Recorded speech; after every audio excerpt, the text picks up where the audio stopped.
BJP set to take power, recalling center versus AAP government in Delhi. Welcome to the channel. Hello everyone. Over the past decade, with Aam Aadmi Party in power in the national capital, there has been a constant legal tussle between the center and Delhi government over the state's unique constitutional status and how it is governed. So, constitutional scheme Article 239 of Constitution, which deals with the administration of union territories, envisages power structure in which a president governs a UT through an administrator or lieutenant governor appointed by her. However, for certain UTs, Article 239A provides for a dual power structure with a legislative assembly either fully elected or partly nominated by the president and partly elected, and a council of ministers as well as an LG appointed by the president. There are currently three UTs with an assembly: Delhi, Puducherry, and Jammu and Kashmir. Until last week, all the three were ruled by parties that are part of the opposition in the center. This sets the stage for some conflict, and nowhere has this conflict has been as relentless as in Delhi, given its status as the national capital and the AAP's national ambitions. Article 239 AA, inserted through Constitution's 69th Amendment Act in 1991, specifically deals with the governance of Delhi. The provisions effectively creates three power centers in the national capital: the Chief Minister's Secretariat, the Lieutenant Governor's Raj Bhavan, and the Union Home Ministry, which controls law and order.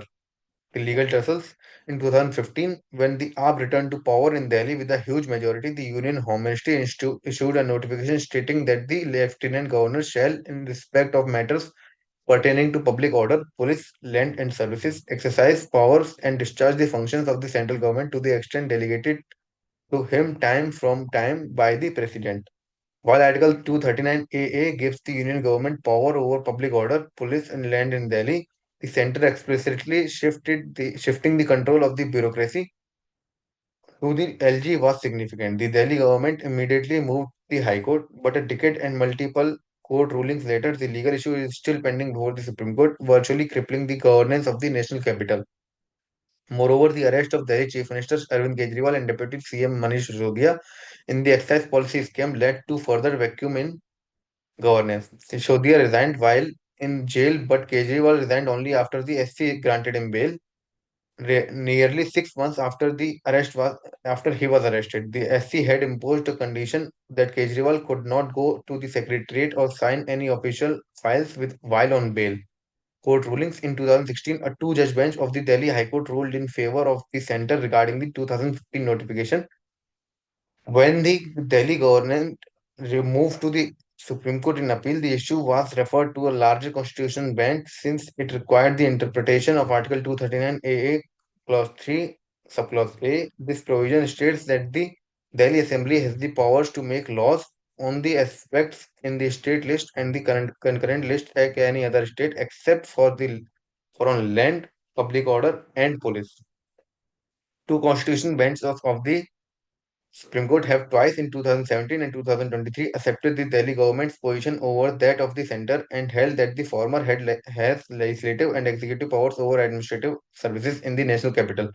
Responding to the centre's argument that since no UT has power over services, Delhi too could not exercise such powers, the Supreme Court in 2017 reiterated that Delhi's constitutional scheme is sui generis, unique, model, and is not similar to any other UT. A smaller two-judge bench was to apply this ruling to actual cases. This bench delivered a split verdict, leading to another round of litigation.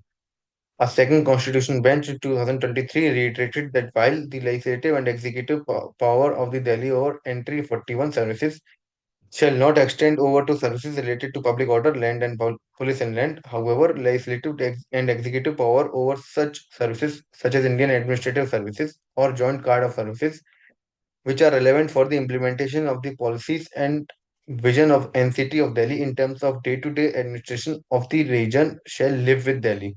This prompted the centre in May 2023 to bring an amendment to the Government of National Capital Territory of Delhi Act extending the Lieutenant Governor's power to transfer and appoint bureaucrats posted to Delhi.